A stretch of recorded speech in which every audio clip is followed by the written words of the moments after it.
ఇందిరమ్మ ఇళ్ల జాబితాలో అర్హులైన పేర్లను తొలగించడం పట్ల లబ్ధిదారులు మద్దుల తాండా గ్రామ పంచాయతీ కార్యదర్శిని నిలదీశారు. జిల్లా అధికారులు స్పందించి నిజమైన అర్హులకే ఇందిరమ్మ ఇళ్లు మంజూరు చేయాలని డిమాండ్ చేశారు. నర్పల్లి మండల పరిధిలోని మద్దుల తండాలో ఇందిరమ్మ ఇళ్ల లబ్ధిదారులు గ్రామ పంచాయతీ కార్యదర్శిని నిలదీశారు.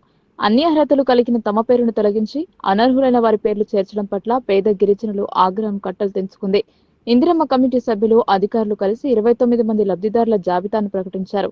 అధికారులు తుది జాబితాలో 11 మందిని అనర్హులుగా ప్రకటించారు. ఈ సందర్భంగా ఇందిరమ్మ ఇళ్ల లబ్ధిదారులు మరియు ఇందిరమ్మ ఇళ్ల కమిటీ సభ్యులు మాట్లాడుతూ తుది జాబితా తమకు తెలియకుండానే అధికారులు వారి ఇష్టానుసారం తయారు చేయడం ఏంటని మండిపడ్డారు. తమకు ఇళ్లు వస్తుందని పెంకుటిళ్లను కూల్చివేసుకున్నామని వారు ఆవేదన వ్యక్తం చేస్తున్నారు. పూరి గుడిసెలో ఉన్నవారు తమకు కట్టుకోవడానికి భూమి ఉందని అయినా తమ పేర్లు తొలగించడం బాధాకరమని అన్నారు. పై అధికారులు స్పందించి నిజమైన అర్హులకు ఇందిరమ్మ ఇళ్లు ఇవ్వాలని వారు కోరారు. పంచాయతీ కార్యదర్శి భాస్కర్ ను వివరణ కోరగా ప్రభుత్వం ఇచ్చిన ఉత్తర్వుల మేరకు అర్హతలు కలిగిన వారిని తుది జాబితా తయారు చేయడం జరిగిందని, ఎవరి దగ్గర డబ్బులు తీసుకోలేదని ఆయన వివరణ ఇచ్చారు. ఈ కార్యక్రమంలో పంచాయతీ కార్యదర్శి మరియు ఇందిరమ్మ కమిటీ సభ్యులు మరియు గ్రామ అభివృద్ధి కమిటీ మరియు ఇందిరమ్మ ఇళ్ల లబ్ధిదారులు పాల్గొన్నారు.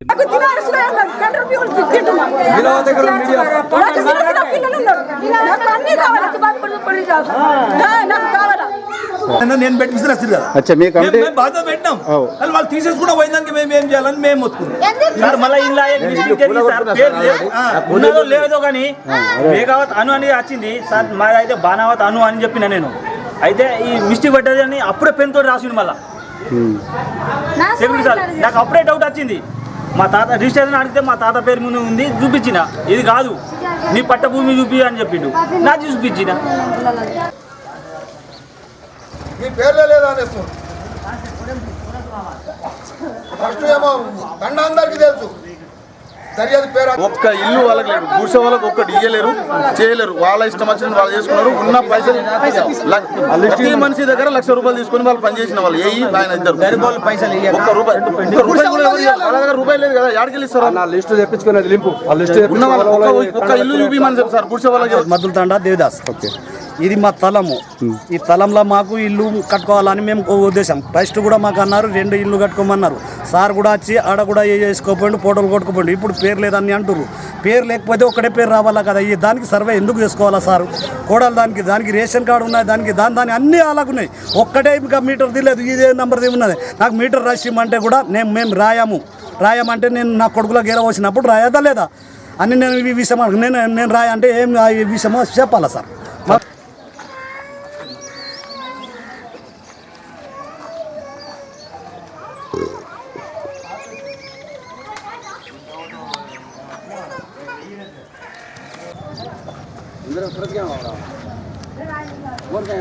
మీరు తీసేటప్పుడు అలా పట్టాడేటప్పుడు అలా మీద ఎత్తేస్తున్నావు కదా, అలా తీసుకొచ్చి ఇచ్చినా నువ్వు చెప్తున్నావు కదా. అయితే మేము 5 ఉన్నప్పుడు మాకు వెళ్ళాలి కదా. మీ సార్ వచ్చినప్పుడు మీ సార్ నీ పైన అధికారే కదా. ఇల్లు వెరిఫికేషన్ ఆఫీస్ చేసినాం, దక్కున్నాడు ఆడకి వచ్చినా వచ్చినా రాలేదు, ఎట్లా తీసేస్తాను? ఏది కావాలా మొత్తం తెచ్చుకున్నాడు. 3 సార్లు వచ్చిండు సార్, అన్ని ఓకే చేసిండు. ప్లాట్ కూడా వచ్చిన తర్వాత ఏమైందంటే ప్లాట్ లేదు, వేరే వాళ్ళకి పోతుంది అంటే సార్ పోయి అడిగిన. సార్కి అడిగితే సార్ ఏమంటుండు, కమిటీలు కట్ చేసారు. ఇప్పుడేమో కమిటీలు కాదంటుండు. ఆ రోజేమో కమిటీ కట్ చేసింది నీ ప్లాటు, వేరే వాళ్ళకి లేను. నాకు కూనీళ్ళు ఉంది కదా, నాకు 5 బిఘాల భూమి లేదు, నాకు 3 బిఘాల భూమి ఉంది, నాకు కూనీళ్ళు ఉంది. మరి నాకు వచ్చిన ప్లాట్ ఏమైంది? సార్ని అడిగితే సార్ ఏమన్నాడు, కమిటీ కట్ చేసి అని చెప్పినా సార్. అదే మరి కమిటీ కట్ చేయాలని కమిటీ నీ కూడా అంటుంది కదా, నీ కూడా కమిటీ కట్ చేయాలంటుంది. నువ్వు కమిటీ కట్ చేసింది అన్నావు, నా ఇల్లు నా ప్లాట్ ఏది? మద్దుల గ్రామంలో మొత్తము 113 అప్లికేషన్లు ప్రజాపాలన తీసుకోవడం జరిగింది. అవి యాప్ ద్వారా ఫోటో క్యాప్చర్ చేయడం జరిగింది.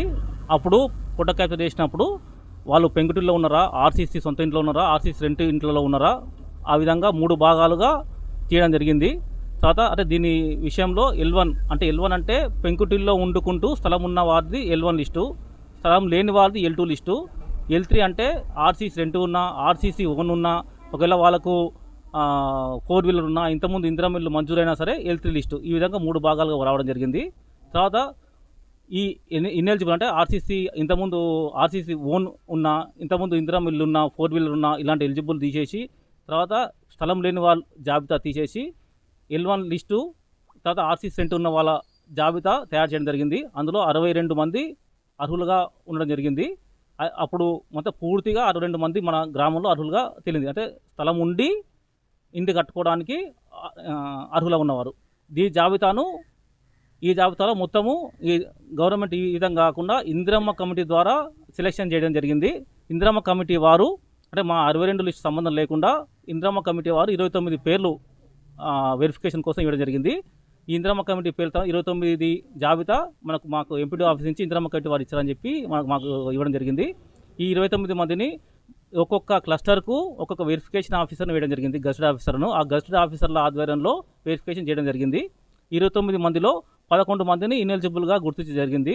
దీనికి కారణాలంటే ఆల్రెడీ ఇల్లు కన్స్ట్రక్షన్ చేస్తున్న, ఇల్లు ఉన్న, భూమి ఎక్కువ, స్థలం లేకపోతే వాళ్ళకి స్థలం లేకపోయినా సరే వాళ్ళని ఇనెలిజిబుల్గా గుర్తించి జరిగింది.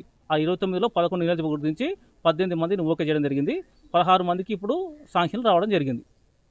తర్వాత గ్రామంలో దీని మీద అభ్యంతరాలు ఉంటే కూడా ఉన్నతాధికారులకు ఫిర్యాదు చేయవచ్చు తెలియజేస్తున్నాం.